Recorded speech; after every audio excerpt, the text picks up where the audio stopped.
আজকে আপনাদের সামনে হাজির হয়েছি একটি বিষয় নিয়ে, এবং এই বিষয়টি নিয়ে অনেকেই আমার কাছে প্রশ্ন করেছেন এবং অনেকেই জানতে চেয়েছেন যে ওরাল সেক্স কি, বা ওরাল সেক্স আসলেই নিরাপদ কিনা, কিংবা ওরাল সেক্স কিভাবে করা যায়, বা এটা করলে আসলে কোনো ক্ষতি আছে কিনা, বা এটা করলে কোনো ঝুঁকি হবে কিনা। বিভিন্ন বিষয় নিয়ে ওরাল সেক্স সম্পর্কে অনেকেই জানতে চেয়েছেন এবং সেই সম্পর্কে আসলে ছোট্ট একটা ধারণা দেওয়ার চেষ্টা করব। প্রথমেই বলে রাখি যে বিভিন্ন ধর্মে ওরাল সেক্সকে কিন্তু নিষিদ্ধ করা হয়েছে। বিশেষ করে ইসলাম ধর্মে ওরাল সেক্সকে হারাম অর্থাৎ সম্পূর্ণভাবে নিষিদ্ধ করা হয়েছে। কিন্তু আমি যেহেতু একজন চিকিৎসক এবং একজন ক্লিনিক্যাল সোশ্যাল ওয়ার্কার, তাই আমার মনে হয়েছে যে যেহেতু অনেকেই আমার কাছে এই বিষয়টি সম্পর্কে জানতে চেয়েছে, তাই তাদের জানার যে বিষয়টি রয়েছে সেই বিষয়টি সম্পর্কে কিছুটা ধারণা দেওয়ার আমার পক্ষে উচিত। ওরাল সেক্স আসলে কি?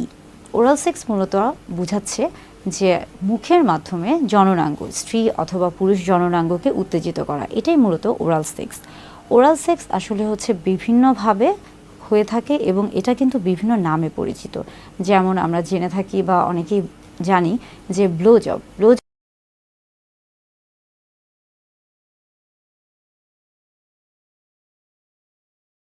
বলতে আসলে কি বোঝাচ্ছে? ব্লো জব বলতে বোঝাচ্ছে যে মুখের মাধ্যমে জননাঙ্গকে উত্তেজিত করা, এবং এই ক্ষেত্রে মুখের মাধ্যমে পুরুষদের জননাঙ্গকে যদি উত্তেজিত করা হয় সেটাই মূলত ব্লো জব হিসেবে পরিচিত।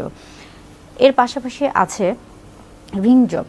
সেটা মূলত দেখা যাচ্ছে যে এনাল রিজন, অর্থাৎ আমরা বলে থাকি যে পায়ুপথের যে জায়গাটি রয়েছে সেই জায়গায় যদি উত্তেজনা তৈরি করা হয়ে থাকে সেটিকে রিং জব বলা হয়ে থাকছে।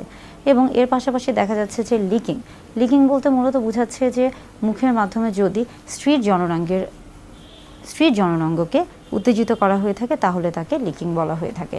এরকম আসলে ওরাল সেক্স বিভিন্নভাবে বিভিন্ন নামে পরিচিত। এটা মূলত নির্ভর করছে আসলে কোন জায়গার ক্ষেত্রে বা কিভাবে সেই সেক্সটা করা হচ্ছে সেটার উপর। এখন আসি ওরাল সেক্স, এটি কি আসলে নিরাপদ? ওরাল সেক্সের ক্ষেত্রে দেখা যাচ্ছে যে ওরাল সেক্স যেহেতু মুখের মাধ্যমে জননাঙ্গকে উত্তেজিত করা হচ্ছে, এবং সেই ক্ষেত্রে যেহেতু জননাঙ্গের ক্ষেত্রে সেটা নারী অথবা পুরুষ হোক না কেন অথবা উভয়ের ক্ষেত্রে, যখন পুরুষ জননাঙ্গের ক্ষেত্রে আসছি বা স্ত্রী জননাঙ্গের ক্ষেত্রে আসছি, কিংবা যখন আমরা পায়ুপথের ক্ষেত্রে আসছি, সব ক্ষেত্রেই কিন্তু একটা জীবাণুর সংক্রমণের একটা বিষয় থাকে। বিশেষ করে আমরা যখন আসি পুরুষদের ক্ষেত্রে, তখন কিন্তু সেখানে বিভিন্ন রকমের জীবাণুর সংক্রমণ থাকে, বা সংক্রমণের একটা আশা থাকে, বা সংক্রমণের একটা পরিবেশ থাকে। তাই অবশ্যই যখন ব্লো জব করতে চাবেন, বা ব্লো জব যদি কেউ করতে থাকে বা করেন, বা কারো করার ইচ্ছা বা অভ্যাস থেকে থাকে, অবশ্যই কিন্তু ব্লো জবের আগে বা ওরাল সেক্সের আগে সেই ক্ষেত্রে কিন্তু অবশ্যই তাকে আমরা বলে থাকি প্রোটেকশন, অর্থাৎ অবশ্যই একটা ব্যবস্থা গ্রহণ করতে হবে, এবং সেটা অবশ্যই সেক্সুয়ালি ট্রান্সমিটেড ইনফেকশন থাকে, সে যেন নিজেকে নিরাপদে রাখতে পারে, সেজন্য অবশ্যই তাকে কন্ডোম ব্যবহার করতে হবে। আমরা বলে থাকি যে এই ক্ষেত্রে কন্ডোম ছাড়াও ডেন্টাল ড্যাম ব্যবহার করা যায়, তবে কন্ডোমটা মূলত অনেক বেশি পরিচিত, তাই সবার ক্ষেত্রে কন্ডোমটা ব্যবহার করা অনেক বেশি সহজ হয়ে থাকে।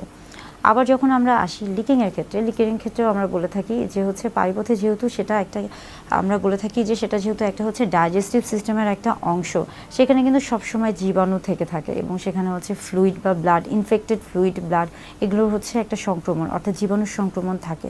তাই সেখানে যদি কেউ সেই দিকে যদি কেউ সেক্স করতে চায়, বা কারো যদি রিং জবের অভ্যাস থেকে থাকে, সেই ক্ষেত্রে কিন্তু অবশ্যই তাকে প্রোটেকশন নিতে হবে, অবশ্যই কন্ডোম ব্যবহার করতে হবে, এবং এই ক্ষেত্রে এই ধরনের ওরাল সেক্সের ক্ষেত্রে বিশেষ কিছু নিয়ম তাকে অবলম্বন করতে হবে, তা না হলে স্বামী এবং স্ত্রী উভয়ের ক্ষেত্রে বিশেষ কিছু সমস্যা হতে পারে। এখন আমরা আসি লিকিংয়ের ক্ষেত্রে আমরা বলে থাকি যে যেহেতু যোনিপথ বা ভ্যাজাইনাতে একটা অন্যরকম একটা স্মেল থাকে, বা অন্যরকম একটা যেহেতু প্রাকৃতিক একটা স্মেল থাকে, এবং অনেকের ক্ষেত্রে ওরাল সেক্সের ক্ষেত্রে যখনই কথা আসছে তখনই অনেকে এটা পছন্দ করে, অনেকে এটা পছন্দ করে না, অনেকে মনে করে যে এটা ঠিক, অনেকে মনে করে এটা ঠিক না। এটা আসলে নির্ভর করছে সম্পূর্ণ আপনার ব্যক্তিগত বিষয়ের উপর। আপনি কিভাবে আপনার যৌন জীবনকে উপভোগ করবেন বা কিভাবে আপনি স্বাচ্ছন্দ্য বোধ করবেন, এটা সম্পূর্ণ আপনার ব্যক্তিগত ব্যাপার। তবে ওরাল সেক্স করলে যে ধরনের ক্ষতিগুলো হতে পারে, অর্থাৎ এই যে যৌনবাহিত রোগগুলো রয়েছে, এবং এই যৌনবাহিত রোগগুলো থেকে নিজেকে প্রতিরোধ করতে হলে অবশ্যই কিন্তু প্রোটেকশন নিতে হবে, অর্থাৎ কন্ডোম ব্যবহার করতে হবে অথবা ডেন্টাল ড্যাম ব্যবহার করতে হবে।